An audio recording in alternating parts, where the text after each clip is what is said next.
I am on another day 7 of doing semen retention. And what I'm doing right now, I'm walking towards the gym. I take public transportation, I take the train to the gym. And this is a great thing to do when you're on semen retention, is go ahead and take walks and become more present with nature. Get a chance to go and appreciate the grass, trees, the sunlight, the sky, the small little breeze, and just get a chance to go ahead and just reflect in silence. And that is a key thing to do during this journey, is to really sit in silence, because that's how you really get to know yourself, because this is all of a internal journey. And going to the gym is a very important thing to do during retention, because you have to use this energy. I have talked with many guys who've been doing this journey. They get a lot of energy. They get a lot of built up emotions, man. Built up emotions is something I'm gonna kind of go more into this, but you start to feel mad, you start to feel anxiety, you start to feel anger, jealousy, towards random things that you never got mad at before. It's a lot of built up emotions, and since we are not coping with these emotions, we're not going ahead and releasing these emotions, we get the chance to really get to know yourself. And you get to know yourself more when you get to understand a lot of these emotions that you feel. Something that usually happens with me when I get in this midpoint of 7 days, 21 days, the first week and the second week, is that you start feeling a lot of those emotions. You still start feeling anger, you start feeling random anxiety, you start feeling loneliness. A lot of these things hit you like a wall, and you don't want to go ahead and experience these feelings, and you don't want to go ahead and justify these feelings for you to go ahead and not do this practice no more, because that's a way our brain likes to go ahead and put us back, or you get next to your brain, but your old frequency likes to go ahead and put you back into your old reality.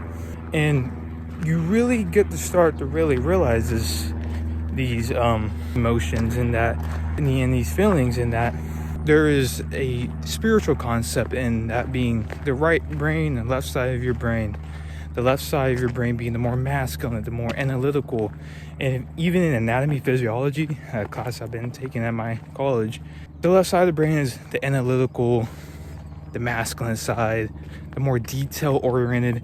So for example, paying attention to all the rocks, maybe noticing some of the white rocks inside the black rocks, noticing the puddle in the trail right there, noticing all the garbage inside of the bushes right here, and more of the bigger picture, and really realizing for the more side of the feminine side, the right side, right, the more creativity side of your brain, is that you realize the big picture. So you realize the whole entire space. You're not realizing all the small little details there and stuff like that. And what I'm getting at the point here is that those emotions that you feel, you have to go ahead and try to align them back in the middle, back in between the masculine and the feminine side of your brain. Because in today's type of culture, we tend to go ahead and lean towards one side of the brain. We tend to be on one side of the brain spiritually, right? Of course, the right side and the left side brain, physiology-wise, right, they both intertwine at the same exact time, right? The left side of the brain controls right side movement. The right side of the brain controls left side movement and left side motor pathways and stuff like that, right? But in terms of spiritually wise, we tend to go ahead and lean on the majority on the left side, right? We tend to go ahead and view all the details, or I said, I don't know, the experience of having these emotions could either be the right side of the brain could be either emotional, or the left side of the brain could be more analytical. And I guess more so with this certain type of problem, this actually might end up being that right side of your brain that you're leaning towards more, and not being more, I guess, more so on your masculine side, your left side of your brain, and realigning it back into the center and really realizing that a lot of these emotions that I am feeling within me are not really true, right?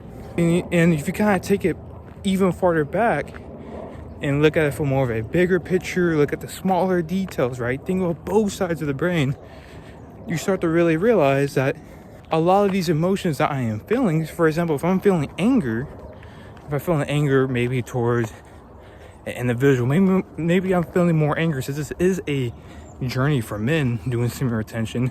A lot of it's anger, to be honest, bro, is pointed towards women. And you might be mad at a woman, right? But you have to really think, for example, if you're dealing with women at a workspace, right? Take a moment to go ahead and just realize how beautiful this is right here. Wow. Yeah. This could also be a depiction of what your mind's like at the end of the day. And crazy enough, I was afraid to go ahead and record doing stuff like this, but man, this is real nice back here. Wow. But yeah, you might feel a sense of a way towards a woman. You might feel an anger towards a woman because this woman, maybe you work with this woman or you're around this woman at school, where you're around this girl with, right? This girl might be telling you to do something, and since you're doing retention, you're feeling a lot of anger towards these girls for no reason. And you start to really realize, if you take a step back and think with both sides of your brain, that a lot of the anger I'm feeling towards this girl is pointless. And in reality, he is not really telling me what to go ahead and do. But since I'm feeling this anger and feeling like this aggressiveness, you think it's way something more worse than what it truly is at the end of the day. And if you take a step back, you really realize that a lot of these emotions that you're feeling are pointless at the end of the day, right? And that's how it is. But yeah, this journey could go ahead and be quite unique. Sorry, I don't know if you maybe heard the horn going off. This guy right in front of the train and stuff like that. But yeah, that is a huge part of this journey, and a major reason why we try to go ahead and maybe relapse, because we're feeling all these emotions that get bottled up. Instead of sitting with them in silence, right? When we tend to go ahead and feel these feelings, we tend to go ahead and watch content. We tend to go ahead and watch your favorite TV show. You go ahead and play video games, or you go ahead and just listen to music, what I pretty much do, right? And you go ahead and avoid these emotions that you feel. And since you're avoiding them, they're getting more built up. You don't know how to go ahead and sit with them. You don't know how to go ahead and really get a chance to understand them. And since you're not really getting a feeling of those, you go ahead and relapse. And that's a huge problem that I go ahead and face. And it's something that's real. And when you go down this more of a spiritual path, this more esoteric, you go down more esoteric paths, which semen retention is kind of what this kind of falls into, you realize everything is within you. The temple is within you, right? And you start to go ahead and really realize all these bottled up emotions. And yeah, first video right here. Peace.